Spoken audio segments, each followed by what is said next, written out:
Bonjour et bienvenue à l'Église baptiste centrale de la Rive-Sud. Et on va aller dans le chapitre 9 de l'Évangile de Jean ce matin. C'est un message comme d'habitude, je le rappelle, je le dis parce que je trouve qu'il est très actuel avec ce qu'on vit présentement. Pas nécessairement dans le... je veux dire, c'est un avis. Je veux dire, le message, bien sûr, ça nous exhorte. Là. Il y a des choses qui se passent présentement, mais qui ne se passaient pas nécessairement il y a 2 mois, mais le message a été écrit il y a 2 mois. Donc, souvenez-vous, gardez ça à l'esprit. Des fois, le Saint-Esprit, c'est la manifestation que le Saint-Esprit essaie de nous rejoindre, essaie de nous parler là, quand le message tombe actuel, un message qui a été écrit il y a 2 mois. C'est toujours particulier. Mais à partir du verset 1, on va lire les 7 premiers versets, puis après ça, je vais demander à Chantal d'avoir un mot de prière après pour ouvrir le culte. Donc, on va lire les 7 premiers versets. Jésus vit en passant un homme aveugle de naissance. Ses disciples lui firent cette question. Rabbi, qui a péché, cet homme ou ses parents pour qu'il soit né aveugle? Jésus répondit, ce n'est pas que lui ou ses parents aient péché, mais c'est afin que les œuvres de Dieu soient manifestées en lui. Il faut que je fasse, tandis qu'il est jour, les œuvres de celui qui m'a envoyé. La nuit vient où personne ne peut travailler. Pendant que je suis dans le monde, je suis la lumière du monde. Après avoir dit cela, il cracha à terre, il fit de la boue avec sa salive, puis il appliqua cette boue sur les yeux de l'aveugle. Il lui dit, va et lave-toi au réservoir de Siloé, nom qui signifie envoyé. Il y alla, se lava et s'en retournant, voyant clair.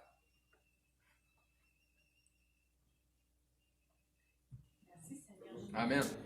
Donc, je ne sais pas si on est aveugle, mais en tout cas, on n'est pas sourd. Il y a comme un feedback de musique qui joue dans le speaker, mais c'est pas du rock and roll, c'est la bonne musique, c'est correct. On va l'endurer, mais c'est spécial. Le speaker capte un onde radio, mais une bonne onde radio de centre d'achat ou d'ascenseur. Moi, je sais pas, j'entends l'opéra. Ouais, ben c'est ça, c'est ça. Donc, c'est un miracle! Donc, le chapitre 9 de l'Évangile de Jean, c'est un incontournable, puis je dirais qu'il y a pas mal de chapitres dans Jean, c'est des incontournables. Mais on pourrait simplement lire l'histoire, là. Donc, que Jésus a redonné la vue à un aveugle né de naissance, puis juste lire l'histoire qui nous est relatée là, puis être émerveillé par ça, parce que c'est totalement phénoménal. Puis ensuite, simplement s'en retourner chez nous, rempli d'espoir, de savoir qu'on a un sauveur qui est aussi puissant, aussi bon, aussi touchant que ça, puis que ça pourrait juste remplir notre cœur si on faisait juste lire le passage, ça pourrait remplir nos cœurs d'espoir. Mais par contre, ça ne sera pas le cas. On va continuer le message pareil. Donc, je ne sais pas si c'est juste moi qui remarque ça en ce moment, mais dans le passage qu'on vient de lire, j'ai comme l'impression que la question de départ des disciples, lorsqu'ils lui disent « Rabbi », est-ce que c'est... Il pose une question. Je sais pas si... Je trouve que la question est ordinaire. Quand on enseigne habituellement, on va dire aux gens, tu sais, on va permettre aux gens de poser des questions, on va dire, il n'y a pas de questions stupides, tu peux poser toutes les questions que tu veux. Tu sais, des fois, il y en a qui disent, ouais, j'ai une question un peu niaiseuse. Non, faites-en pas, il n'y a pas de questions niaiseuses. Mais celle-là, dans leur cas, peut-être moi qui comprends mal la nature de la question, mais ça fait dur. Suivez-moi. J'ai comme l'impression qu'il y a quelque chose qui ne fait pas de sens dans la question des disciples. Puis regardez encore une fois ce que ça dit dans le passage. Verset 1. Jésus vit en passant. Donc lui, il l'a vu, mais l'autre ne l'a pas vu Jésus. Un homme aveugle de naissance. Donc, la question, c'est aveugle depuis quand? Toujours. De naissance. Hein? De naissance. Donc, regardez bien ce qui suit. Ses disciples lui firent la question, Rabbi, qui a péché? Cet homme ou ses parents? Pour qu'il soit né aveugle. C'est pas épais. Mais en tout cas, c'est... Donc, c'est pas tellement le fait qu'il demande qui a péché, mais c'est plutôt le fait qu'il demande si c'est cet homme même qui a péché ou qui est coupable de péché pour avoir mérité son sort. Puis ça, c'est bizarre. Parce que il est né comme ça. Donc, il est sorti du ventre de sa mère avec un handicap, avec cet handicap. Tu veux qu'il ait péché quand? Avant de sortir? C'est pour ça que je dis, des fois, il n'y a pas de questions niaiseuses. Celle-là, elle est un petit peu ordinaire. Donc, c'est quoi cette question-là? Ce passage-là pourrait facilement être repris par les hérétiques des mouvements karmiques, puis dire, hey, tu vois, là, la preuve dans la Bible qu'il y a qu'il y a une vie, il y a des vies antérieures. C'est que les disciples ont demandé si c'est lui qui a péché, donc il avait péché dans son autre vie avant. Non, c'est pas ça. La réincarnation, c'est une lubie maintenant des hommes. Ça n'existe pas. À ne pas mélanger. Mélangez-vous pas. Puis il y en a certains chrétiens, des fois, un petit peu les plus novices, là, les plus débutants, disons. C'est ça. Ils vont mélanger réincarnation et résurrection. C'est deux affaires complètement différentes. Okay? La réincarnation et la résurrection. Donc la résurrection, oui. La réincarnation, non. Le mouvement karmique bouddhiste, les mouvements karmiques, qu'ils soient bouddhistes ou hindouistes, propose un cheminement spirituel qui est censé évoluer d'une vie antérieure à une autre vie éventuelle. Donc, la seule évolution spirituelle, selon les Écritures, qui nous est possible d'avoir est via cette seule et unique vie terrestre que le Seigneur nous offre sur cette terre. Il n'y a pas d'autre façon. Donc, ça passe par la foi en Jésus-Christ, et une croissance, si vous voulez parler d'évolution, une croissance spirituelle vers une maturité spirituelle à travers le corps de Christ, qui est l'Église. Il n'y a pas de maturité spirituelle, j'en parlais justement avec Frère Dominique, quand il était au piano tantôt, quand il pratiquait avec les gens arrivent, mais il n'y a pas de maturité spirituelle sans le biais de l'Église. Frère Dominique m'a repris en disant, au-delà de ça, les gens peuvent aller dans une église, mais pas avoir de maturité spirituelle parce que l'enseignant n'est pas qualifié, ou les enseignants ne sont pas qualifiés. Effectivement. Donc, il n'y a pas de maturité spirituelle parce que ça nous dit que Dieu a donné premièrement les apôtres, les diacres, les pasteurs, etc., les docteurs, etc., pour la croissance, la croissance spirituelle et le perfectionnement des saints. Donc, si tu ne passes pas à travers une assemblée, tu manques tout ça. Tu ne peux pas évoluer. Tu peux peut-être évoluer, mais tu ne peux pas croître spirituellement ou en Christ seul chez vous en regardant YouTube. Ça ne marchera pas. Donc, ce n'est pas le dessein, ce n'est pas le plan du Seigneur. Donc, il y a pas de deuxième chance qui nous est donnée au niveau de la vie. Là. Donc, car il est donné à l'homme non pas de vivre une seule fois, que c'est écrit, mais c'est écrit, il est donné à l'homme que de mourir qu'une seule fois. Et après vient le jugement. N'est-ce pas? Donc, ces idéologies-là karmiques sont absolument démoniaques parce que c'est du mensonge. Elles portent aux gens à croire à ce mensonge-là et le mensonge d'une seconde chance, une troisième chance, d'une quatrième chance, et ainsi de suite, 5, 6, 7, peu importe, etc. Donc, dans ce cas-là, tu n'as pas besoin de te repentir. Maintenant, c'est juste que tu n'as pas compris, tu as juste besoin d'évoluer dans le nirvana éventuellement. Donc, il n'y a pas d'enfer, il n'y a pas de jugement, il y a juste la possibilité de continuer ton parcours spirituel après cette vie. Puis ensuite, dans la prochaine. Et ensuite, comme je disais, jusqu'au nirvana, qui est l'apologie de tout ça. Le nirvana étant l'équivalent mensonger de la vie éternelle, dans une dimension spirituelle seulement. Donc là, quand tu es dans le nirvana, tu es juste dans une dimension spirituelle, qui est l'équivalent diabolique de l'accès au ciel, du paradis, mais sans passer par le seul chemin, qui est Jésus. Pas besoin de Jésus, tu as besoin d'évoluer spirituellement. Mais le seul chemin, nous on le connaît, c'est Jésus-Christ. Il n'y a qu'un seul chemin, il n'y a qu'une seule voie, il n'y a qu'une seule porte, il n'y a qu'un seul accès au Père et à la vie éternelle. Jésus a dit, je suis le chemin, la vérité et la vie. Nulle personne ne vient au Père que par moi. Mais pourquoi donc les disciples avaient-ils posé cette question qui liait, selon eux, un handicap au péché? La raison est qu'en réalité, certaines limitations, handicaps, maladies ou infirmités pouvaient et peuvent encore, de nos jours, être liées au péché dans notre vie. Les disciples étaient probablement simplement confus sur la condition de cet homme. Ils pensaient probablement que toutes les formes de limitation physique marginale étaient liées à des péchés, puis ce qui est une mauvaise théologie. C'est pas vrai. Plusieurs fois, Jésus a délivré des gens par des guérisons miraculeuses, puis leur a dit ensuite quoi? Va et ne pêche plus. N'est-ce pas? Donc, vous pouvez tourner dans Jean 5 si vous voulez. On n'a qu'à penser, par exemple, au paralytique qu'on a vu au bassin de Bethesda, qu'on a vu dans la série. Dans Jean 5, verset 14, ça dit depuis, on va parler de lui, là, Jésus le trouva dans le temple et lui dit, « Voici, tu as été guéri. » Donc, il était paralysé depuis 38 ans. « Ne pêche plus de peur qu'il ne t'arrive quelque chose de pire. » C'est comme si ça liait sa condition de paralysie au fait qu'il avait déjà commis un certain péché, dans la façon que Jésus s'exprime. Ça ne suppose pas nécessairement, mais potentiellement, que cette paralysie était le résultat d'un péché qu'il avait eu dans sa vie. Donc, voici que tu as été guéri, ne pêche plus, de peur qu'il t'arrive quelque chose de pire. Donc, il t'est arrivé quelque chose physiquement, mais si tu pêches, ça peut être pire. Là, il y en a qui vont dire, ouais, mais là, quand il parle de quelque chose de pire, il veut dire que s'il pêche, il va aller en enfer.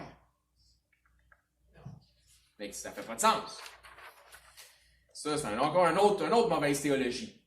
Cette idée-là ne fait aucun sens, puisque si l'homme n'était pas sauvé, de toute façon, il allait aller en enfer.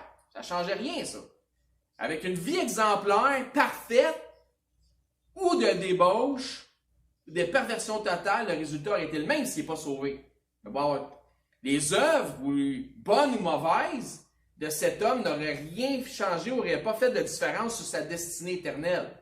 C'est la conversion en Christ qui fait la différence, c'est l'acceptation de l'évangile de Christ, donc par la foi, puisque les œuvres ne sauvent pas. Ça fait du sens? OK, autrement dit, s'il n'était pas sauvé, sa condition à venir aurait de toute façon été pire que ces 38 années d'attente et de paralysie sévère au bassin de Bethesda. L'enfer va être pire que tes 38 ans, ça c'est sûr et certain. Mais ce n'est pas à ça que Jésus fait allusion. L'enfer est bien pire que ça. Donc, quand Jésus lui dit « Ne pêche plus de peur qu'il t'arrive quelque chose de pire », il fait sans doute allusion à une conséquence qui pourrait être liée au fait de lui pourrir la vie pour le reste de sa vie terrestre. Conclusion. Pas conclusion du message, mais conclusion de notre pensée. Là. Le péché n'est jamais sans conséquence. Le péché n'est jamais sans conséquence. Autre conclusion. Même s'il y a repentance, celle-ci ne retire pas les conséquences potentielles. Donc, il y a des gens qui pensent parce qu'ils se sont repentis, « Ah, ben Jésus m'a pardonné, je suis blanc de tout. » Mais si tu as fait du mal à quelqu'un, ça ne répare pas le quelqu'un. Donc, la repentance ne retire pas les conséquences potentielles. Le péché n'est jamais sans conséquence. La preuve, on va tous finir par mourir. Donc, ce n'est pas la repentance qui a guéri l'homme au bassin de Bethesda, ce n'est pas la repentance qui a guéri l'aveugle-né de notre texte d'ouverture, mais ce sont des miracles qui ont été appliqués par Christ. Donc, même s'il était sauvé, le péché dans sa vie aurait pu amener, même s'il était sauvé, aurait pu l'amener à une situation pire que la précédente. C'est ça que Jésus est en train de dire. Imaginez-vous Jésus te dire, écoute, ta foi t'a guéri, t'es sauvé, t'es pardonné, mais va et ne pêche plus de peur qu'il t'arrive pire qu'une paraplégie. Possible. Possible. On va voir pourquoi. Ah, mais en même temps, ce que moi je crois, c'est qu'il y a deux aspects au fait que Jésus dise ne pêche plus, va et ne pêche plus. Comme il a dit à la femme adultère, par exemple, l'aspect numéro 1 est lié au fait que Jésus sait ce qui est dans l'homme. Il sait donc que la personne, si elle vit assez longtemps, mettons 24 heures de plus, là, qu'elle va éventuellement finir par commettre un ou des péchés. Donc, quand il dit « va et ne pêche plus », je ne crois pas que Jésus cherche à lui demander l'impossible à cause de notre nature. Dans le sens où nous sommes charnels, et le psalmiste dit on commet même des péchés par inadvertance. C'est-à-dire que tu as péché, tu t'en souviens plus, tu t'en es même pas rendu compte. ou tu n'es pas conscient, ou il te manque la connaissance que tu es en train de pécher. On pêche même dans nos pensées. Je pense qu'il n'est pas en train de demander l'impossible. À travers la chair de la personne. C'est certain que l'aveugle ou le paralytique ou la femme adultère allait éventuellement finir par pécher encore d'une manière ou d'une autre au courant de leur vie. C'était pour arriver. Ce qui mène au deuxième aspect. Je crois que Jésus les exhortait sincèrement à ne plus pécher, mais plus précisément à ne plus commettre de péché ou le même péché ou le même type de péché, la même catégorie de péché. C'est-à-dire que le péché qui t'a amené là, commet plus le même type de péché pour ne pas retourner dans une situation pire que tu étais. Autrement dit, quand il a dit à la femme adultère, je ne te condamne pas moi non plus, va et ne pêche plus, ça veut davantage dire, va et ne commets plus de péchés qui sont liés à l'impudicité. Tu as failli laisser ta peau, tu n'auras peut-être pas une autre chance. Vous comprenez ce que je veux dire? Bien sûr. Ou ça peut être une dépendance. Ça peut être une dépendance. Ça peut être une dépendance. Tu sais, les dépendances affectent le physique. Hein? Puis il y a des dépendances, des fois, qu'on ne soupçonne pas. C'est pas le message d'aujourd'hui. Mais des fois, vous seriez surpris de savoir qu'on a toutes nos petites addictions. Même chose pour le paralytique au bassin de Bethesda. Cet homme devait savoir ce qui lui l'avait mis dans cette position d'invalidité. Parce que Jésus y réfère. Donc voici, tu as été guéri, ne pêche plus, ou si vous préférez, ne retombe plus dans le péché qui t'a cloué au sol. De peur qu'il ne t'arrive quelque chose de pire. Autrement dit, tu as eu cette conséquence à cause du péché. Imagine si tu récidives. Tu n'auras peut-être pas une autre opportunité comme celle-là. Maintenant, il ne faut pas partir. Ceci étant dit, il ne faut pas partir en délire et croire que toutes les limitations physiques, un peu comme les disciples qui ont posé la question à Christ, il ne faut pas croire que toutes les limitations physiques, toutes les infirmités, toutes les maladies sont nécessairement liées au péché comme étant la conséquence d'une action personnelle. On n'a qu'à penser qu'à l'histoire de Job. Hein, il avait passé des trucs dans sa vie, mais ce n'était pas nécessairement lié au péché. Donc, il y a le facteur âge, par exemple, le facteur hérédité, etc. Je veux dire, si tu as 70 ans et plus, puis que tu te demandes quel péché tu as bien pu commettre, qu'est-ce que tu as bien pu faire au bon Dieu pour avoir comme conséquences dans ton corps, de l'arthrite, de l'arthrose, un rhumatisme, ou peu importe, ben, c'est possible que tu ne mettes pas l'emphase de tes bobos physiques à la bonne place. C'est l'hérédité, c'est normal. À un moment donné, la machine a vieilli. 1 Corinthiens 11. Dans le sens que quelqu'un d'autre dirait, oui, mais depuis la transgression d'Adam, tous les péchés physiques ainsi que la mort sont des conséquences du péché. Ben oui, c'est ça que je viens de dire.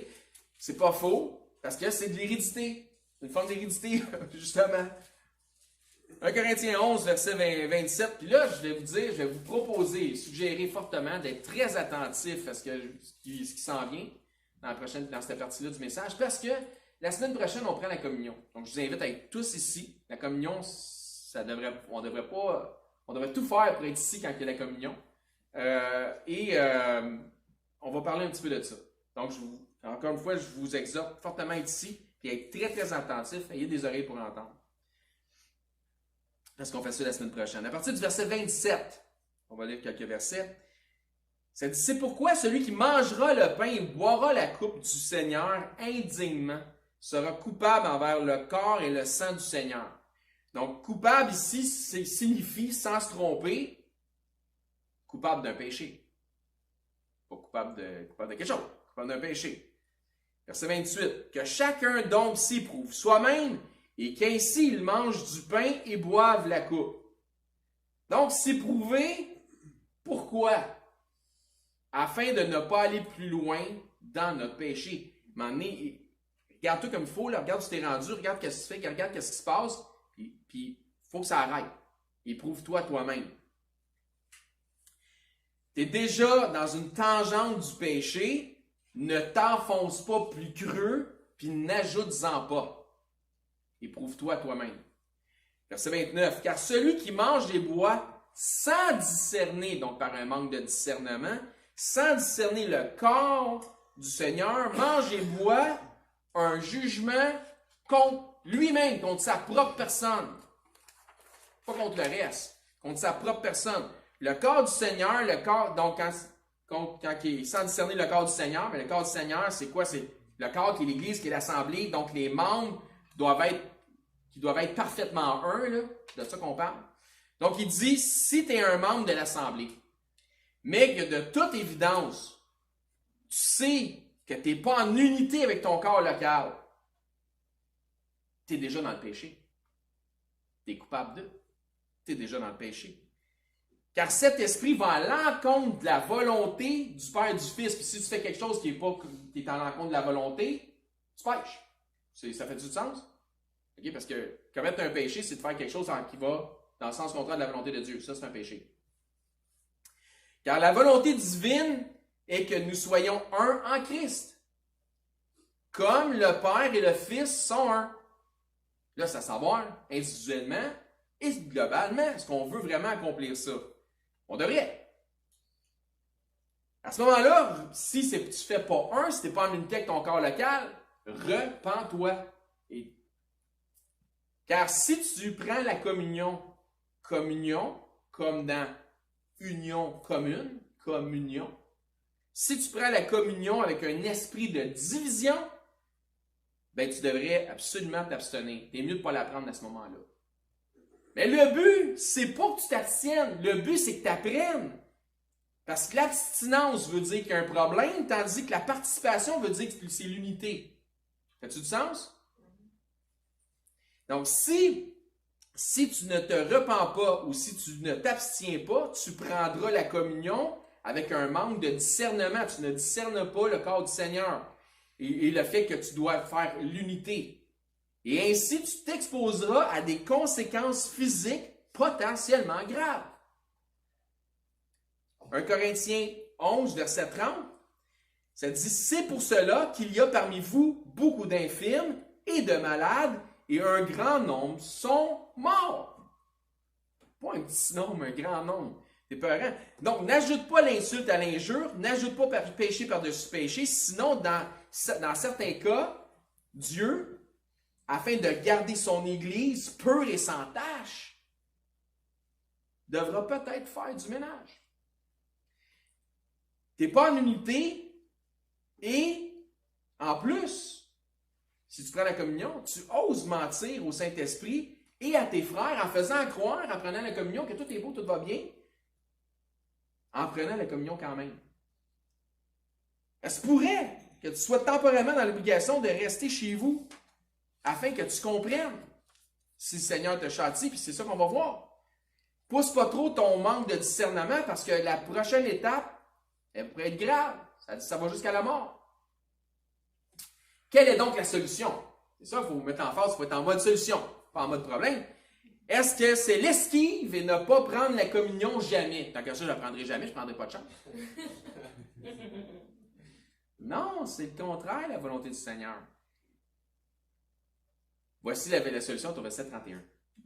Verset 31. Si nous nous jugions nous-mêmes, éprouve-toi toi-même, si nous nous jugions nous-mêmes, nous ne serions pas jugés. Parce que sinon, tu vas être jugé. Regardez qui te juge. Donc, fais-tu partie du problème ou de la solution? Éprouve-toi toi-même, juge-toi toi-même.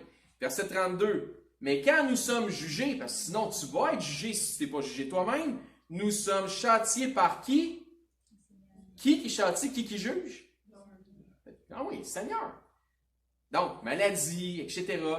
Afin que nous ne soyons pas condamnés avec le monde. Il veut te sauver du monde.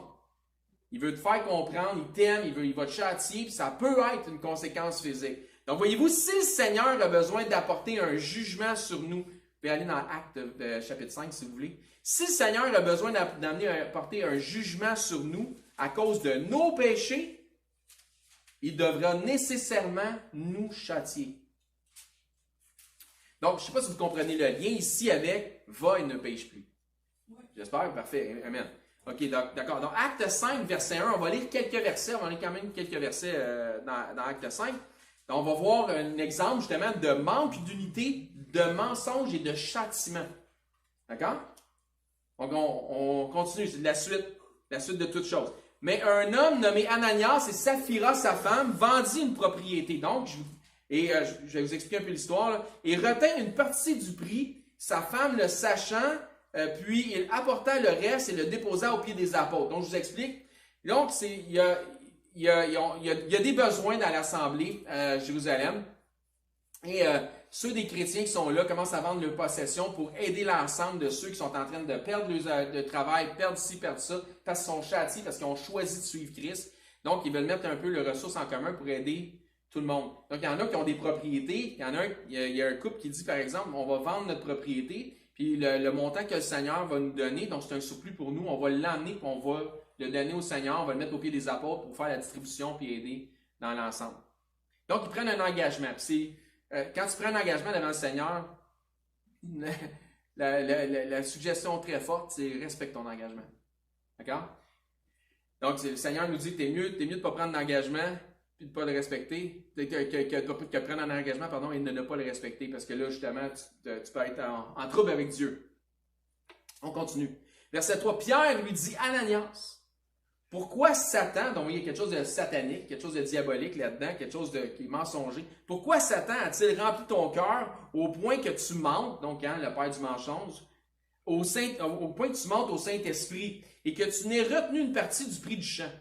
Là, il va y expliquer quelque chose de bien simple, Pierre, après ça, à Ananias. Il dit, s'il n'a pas été vendu, ne te restait-il pas? Tu n'étais pas obligé de l'offrir, tu n'étais pas obligé de le vendre, tu n'étais pas obligé de t'engager. Et après qu'il a été vendu, le prix n'était-il pas à ta disposition? Tu aurais pu le garder pour toi, mais tu t'es engagé. Comment as-tu pu mettre en ton cœur un pareil dessein? Ce n'est pas à des hommes que tu as menti, ce n'est pas aux frères que tu as menti, mais à Dieu. C'est au Saint-Esprit que ça disait là. Acte 5, verset 5. Ananias, entendant ces paroles, tomba, expira, et une grande crainte, une bonne affaire ça, se saisit de tous les auditeurs. On devrait avoir la crainte de Dieu. Verset 6. Les jeunes gens s'étant levés, l'enveloppèrent, l'emportèrent et l'ensevelirent. Environ 3 heures plus tard, sa femme entra sans savoir ce qui était arrivé. Elle ne savait pas qu'elle était veuve. Pierre lui adressa la parole. Dis-moi, est-ce à un tel prix que vous avez vendu le champ? Oui, répondit-elle, à tel, et c'est à ce prix-là. Oui. Alors Pierre lui dit, comment vous êtes-vous encore, c'est encore pire, comment vous êtes-vous accordé pour tenter l'Esprit du Seigneur? Voici ceux qui ont enseveli ton mari, sont à la porte, et ils t'emporteront au même instant. Boum, elle tomba au pied de la porte et expira. Les jeunes gens étaient entrés, la trouvèrent morte, l'emportèrent et l'ensevelirent auprès de son mari. Une grande crainte s'empara de toute l'assemblée et de tous ceux qui apprirent ces choses. Donc, on vient de voir une situation ici qui s'apparente à ce que ça nous dit dans 1 Corinthiens 11. Que quand tu mens au Saint-Esprit ou peu importe, il peut y avoir la maladie, il peut y avoir la mort. Donc, manque d'unité, mensonge envers les frères, mais principalement un mensonge envers le Saint-Esprit. Encore une fois, restez très ouverts parce que c'est la semaine prochaine qu'on prend la communion. Donc, c'est la même chose si tu prends la communion indignement. Par ton action, malgré que tu ne fais pas l'unité avec le corps, tu fais à croire en y participant quand même que tu fais l'unité. Tu peux mentir aux autres. Tu peux même te mentir à toi-même, mais tu ne peux pas mentir à Dieu. Tu ne peux pas mentir au Saint-Esprit. Ce type de péché peut conduire à la maladie, voire même à la mort. Beaucoup trop de chrétiens sont dans les assemblées, là. Je ne parle pas des gens du monde, mais avec une immense concentration sur le « je ». J'ai-tu dit, c'est quoi le titre du message aujourd'hui? Christ en premier. Le titre du message aujourd'hui, c'est Christ en premier. Donc, le fameux « je, me, moi ». Christ en deuxième. Il y a trop de chrétiens qui sont forts, grande concentration sur le « je me moi ». Je vous dis et je vous répète, et je vous implore, Assemblée de l'Église baptiste centrale de la Rive-Sud, de bien écouter et de mettre ça en pratique. Lâchez le je me moi. Lâchez laissez de côté le je me moi. Arrêtez de mettre l'emphase sur votre personne. T'en as dans nos milieux, je ne parle pas juste ici, bien évidemment, qui chez eux écoutent en boucle les mauvaises nouvelles de TVA Poubelle, puis quand ils sont dans leurs autos 98.5 pour être sûr d'avoir plus de mauvaises nouvelles, mais qui sont incapables de supporter 30 minutes d'enseignement édifiant selon la bonne nouvelle. Les mauvaises nouvelles en boucle, pas de problème, mais 30 minutes de la bonne nouvelle édifiante, l'Évangile, sont incapables d'écouter ça pendant 30 minutes dans une assemblée parce que ce n'est pas leur sujet préféré. Quelque chose, hein? Ça retourne chez eux, ça retourne dans le char 98.5. Donne-moi-en des mauvaises nouvelles. C'est certain qu'à 50 pour 1 pour faire un ratio, ça se peut que le message plaise à 49 personnes, puis il y a un individu sur 50 qui fait comme, ça n'est pas si pire de ça à la tête, puis ça, il n'aime pas ça, ou il n'a pas aimé ça, c'est pas son sujet. C'est pas sa tasse de thé, comme on dit. Je ne parle pas pour des raisons doctrinales ou de perspective ici, je parle simplement pour des raisons de contenu. Si le 1 sur 50 vient de se plaindre du contenu, ça démontre deux choses bien plates. Son focus est pas sur l'ensemble ou l'assemblée ou l'unité. Son focus est sur le je, me, moi. Incapable de supporter, voire même d'endurer charitablement, dans l'amour, les autres. Trop d'amour de soi, pas assez d'amour des autres. Donc, l'amour du je est bien trop fort. Deuxième chose, ça démontre un manque de soumission aux frères. Puis, il y en a qui n'aiment pas ça, mais on devrait être soumis les uns aux autres. Puis c'est comme ça que le Seigneur veut qu'on soit. Donc, ça veut dire une disposition à bien s'entendre les uns les autres, à avoir de l'harmonie les uns des autres, à être dans l'unité les uns les autres. Donc, ça démontre un manque de soumission aux frères, ce qu'il y a la volonté de notre Seigneur. Donc, si ton Seigneur n'est pas capable d'avoir du pouvoir sur la façon que tu devrais te comporter, bien, ce n'est pas vraiment ton Seigneur. C'est de valeur, mais c'est ça. Donc, un manque d'unité dans le corps. De la même manière, si le message ne devrait atteindre qu'une seule personne sur le même ratio, 50 pour 1, tu as 49 personnes, ça passe 6 pieds par-dessus le tête, puis il y a une personne, ça l'atteint totalement. Qu'est-ce que vous pensez de l'unité que ça devrait nous amener à faire? L'unité, par la charité, nous convie à supporter cette personne, à supporter le message et à supporter le messager. Pas 49 qu'on dit oh, c'était pas bon aujourd'hui. Mais comprendre que ça a peut-être touché une personne, puis c'est ça qui est important. Mais on a encore fait l'unité. 50 pour un d'un bord, puis 50 pour un de l'autre bord. Donc, il n'y a pas de je me moi qui prime dans une assemblée. Il n'y a pas de je me moi qui prime dans une assemblée. Ça ne marche pas. Ça, c'est d'individualisme. C'est contre le principe de l'ensemble. Si ton je prédomine sur le nous, c'est que tu ne passes pas assez de temps sur tes genoux. Tu as un problème d'ordre spirituel. C'est ça que ça veut dire. Si ton je prédomine sur l'ensemble, sur le nous, c'est que tu ne passes pas assez de temps sur tes genoux. Lâche ta petite personne. Tu vas filer mieux après, tu vas voir. Ça veut dire que tu n'as rien compris. 2 Corinthiens, chapitre 12. Il y a donc effectivement des situations où le péché est la cause d'une maladie ou d'une limitation physique. Ce n'est pas nécessairement tout le temps comme ça, mais ça peut être comme ça. Je donne l'exemple ici de l'apôtre Paul, qui était quelqu'un de très spirituel. Lui passait beaucoup de temps sur ses genoux. 2 Corinthiens 12, verset 7, Paul nous dit ici, parlant de lui-même, « Et pour que je ne sois pas enflé d'orgueil, à cause de l'excellence de ses révélations, il m'a été mis un écharpe dans la chair. » Donc, c'est quelque chose qui gosse, qui te fait mal, mais qui ne t'empêche pas de fonctionner. Mais qui te rappelle tout le temps que ça fait mal. Ça. Que tu es dépendant. Un ange de Satan pour me souffletter et m'empêcher de m'enorgueillir. Il dit, il y a quelque chose que Dieu a fait, que Dieu permet dans ma vie pour pas que je devienne orgueilleux parce que j'ai beaucoup de connaissances puis je pourrais me prendre pour un autre. Donc, 3 fois, j'ai prié le Seigneur de l'éloigner de moi. Il m'a dit, après 3 fois, ma grâce te suffit, car ma puissance s'accomplit dans la faiblesse. Ma puissance s'accomplit dans la faiblesse. Je me glorifierai donc bien plus volontiers de mes faiblesses, afin que la puissance de Christ repose sur moi. Ça, c'est un bel esprit, ça.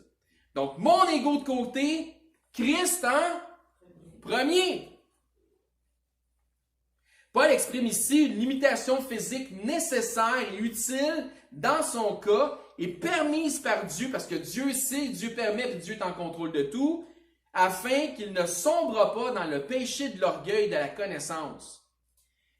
Donc, une limitation physique, une sorte d'handicap afin de l'empêcher de pécher. Pour l'empêcher de pécher. Parce que pour l'empêcher de pécher du péché de l'orgueil. Voyez-vous comment Dieu peut opérer? Il peut te donner une limitation physique pour pas que tu pêches. Autrement dit, parfois la seule chose qui nous empêche de commettre certains péchés, ce sont les moyens. Je répète ça pour que tout le monde me comprenne. Des fois, la seule affaire qui t'empêche de commettre des péchés, c'est tes moyens. Tu n'as pas les moyens de commettre le péché. Mais si tu avais les moyens, tu le ferais peut-être. Donc, sans se mettre la tête dans le sable parce qu'on n'est pas des autruches, l'apparence physique, par exemple, peut favoriser les opportunités impudiques. Pas de moyens, pas moyen de pécher. Gloire à Dieu si t'es laid.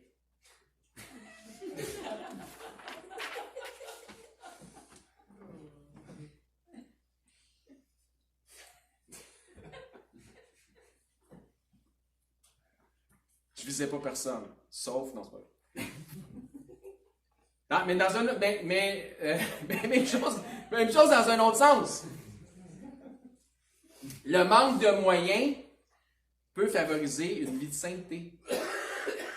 C'est ce que Paul nous exprime au verset suivant. On continue. 2 Corinthiens 12, 10. C'est pourquoi je me plais dans les faiblesses, donc dans le manque de moyens, dans les faiblesses, dans les outrages, dans les calamités, dans les persécutions, dans les détresses, pour Christ, car quand je suis faible, c'est alors que je suis fort.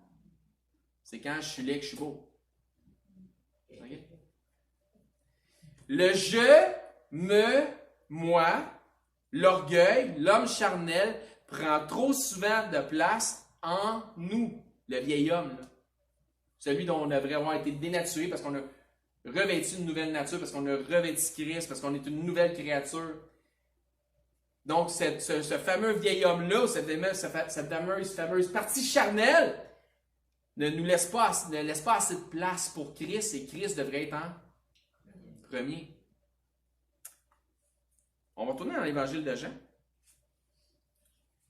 Jean chapitre 17. Jean chapitre 17 au verset 22. On voit là la volonté de Dieu et du Fils aussi. Le Fils accomplit la volonté du Père, etc. Il dit, je leur ai donné la gloire que tu m'as donnée afin qu'ils soient un comme nous sommes un. Donc c'est Christ qui s'adresse au Père. Moi en eux et toi en moi, afin qu'ils soient parfaitement un. Donc, Christ en premier. Et que le monde connaisse que tu m'as envoyé et que tu les as aimés comme tu m'as aimé. Pour que l'unité soit. Il faut que Christ prenne la place qui lui est due en chacun de nous. Christ en premier. Chacun de nous reflétant Christ et constituant le corps de Christ par l'unité et l'amour. On parle ici du même amour que Christ a eu pour nous en donnant sa vie pour nous. C'est fort, c'est grand, c'est puissant. Imaginez si on était capable d'en arriver là, puis c'est la volonté de Dieu qu'on soit là. Mais on va être franc, on ne se mettra pas dans la tête dans le sable, comme je dit tantôt. On n'est peut-être pas parvenu. Mais imaginez si on avait les liens aussi solides. Puis si on avait cet esprit-là d'unité. Comme il nous dit, ainsi tous pourrait reconnaître que nous sommes ses disciples. Ça serait tellement fort. C'est particulier de voir que ce message a évolué jusqu'ici à partir du fait que Jésus a une question qui a été posée à ses disciples après qu'il ait donné la vue à un aveugle, avant qu'il donne la vue à un aveugle né de naissance, à savoir qui avait péché, si c'était lui ou ses parents. C'est comme ça. Conclusion. La maladie ou les handicaps peuvent être une conséquence du péché. La maladie ou un handicap n'est pas nécessairement la résultante d'un péché individuel. Puis la limitation physique peut être présente afin de nous empêcher de pécher, comme on a vu avec Paul. Donc, c'est le manque de moyens. Donc, tu n'as pas les moyens de pécher, tu ne pécheras pas. Donc, des fois, le Seigneur il va permettre qu'on n'ait pas les moyens de pécher. Mais aussi, tel que nous le voyons avec Job, ça peut être simplement dû au fait que Dieu cherche à attirer notre attention sur une situation dans notre vie afin de nous faire apprendre quelque chose et de nous faire progresser dans la foi. Donc, il y a d'autres choses que juste le péché qui peut causer la maladie ou peu importe. Ça peut être, comme j'ai dit, l'âge, l'hérédité, etc. Il faut donc être prudent afin de ne pas faire comme les disciples ou comme les amis de Job, hein, par exemple, si vous avez lu le livre de Job, en associant automatiquement les afflictions physiques à ceux qui se nomment frères, comme étant des conséquences du péché dans la vie de cette personne. Ce n'est pas nécessairement le cas.